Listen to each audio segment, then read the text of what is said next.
Teraz chciałbym zapytać o Twoje osobiste odczucia z całej tej współpracy. Czy są jakieś wartości bądź efekty, które Ty zauważyłaś i które z Twojego punktu widzenia są wartościowe? Projekt trwał 4 miesiące i się zakończył po 4 miesiącach. Wraz z zakończeniem projektu jakby zostały trwałe owoce, tak? Dokonaliśmy zmiany polegającej na tym, że przedstawiciele zdobyli bardzo ważną, ugruntowaną wiedzę w zakresie stosowania narzędzi cyfrowych do pracy z lekarzami, takich jak zdalne kontakty, już nie będę wymieniać akurat konkretnego narzędzia, bo to nie ma znaczenia. Po drugie, jak korzystać z narzędzi takich follow-upowych, tak? Typu mail, typu SMS, typu Messenger, w jakim kontekście stosować, co to może dać, tak?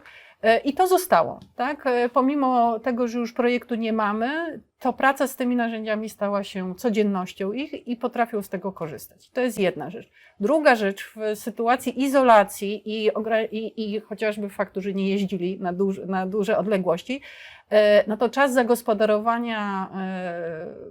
zagospodarowanie czasu pracownika odpowiednio, z korzyścią dla pracownika i dla firmy też było wyzwaniem.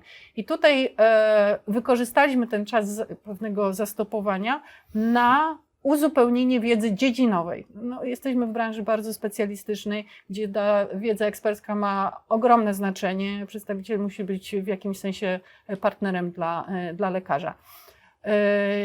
Przy czym taka wiedza dziedzinowa, niepokrojona na microlearning, no, znika, tak? Tutaj to było porcjowane, microlearning z zadaniami, z grywalizacją i tak dalej. Bardzo fajnie to zadziałało w kierunku podniesienia poziomu wiedzy w całym zespole na wyższy poziom. I to jest też trwała zmiana, którą widzę.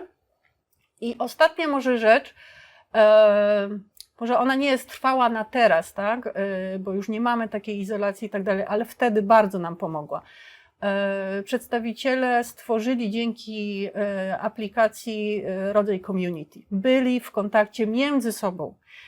Nie byli zostawieni sami sobie, tak? Mogli się wymieniać wiedzą, były też różne zadania takie pozafirmowe, poza wiedzą taką ekspercką i to bardzo fajnie pracowało i łącznie z tym, że później jak zrobiliśmy analizę i poprosiliśmy ich podzielenie się w surveyu wrażeniami z tego projektu, mocno wybrzmiewał ten element, że mieliśmy poczucie połączenia, że chociaż nie mamy na co dzień kontaktów bezpośrednich, to wciąż jesteśmy firmą i ktoś się nami interesuje. My się możemy nawzajem wspierać w tej sytuacji. Dodam ostatni element. To jest grupa przedstawicieli wieloletnich. Oni mają dobre pomysły, to są dojrzali ludzie i też tą aplikacją jakby pomogliśmy im w tym, żeby się podzielili tym, tak? Czyli były zadania, gdzie jakby wzmacnialiśmy i gratyfikowaliśmy tych, którzy chętnie dzielą się swoją wiedzą, pomysłami, co zrobić w obecnej sytuacji. Nie tylko, że my wiemy i macie się tego nauczyć, tylko my też nie wiemy, pomóżcie nam zrozumieć waszą sytuację. I to też bardzo fajnie zadziałało, wzmacniająco i tak jednocząco.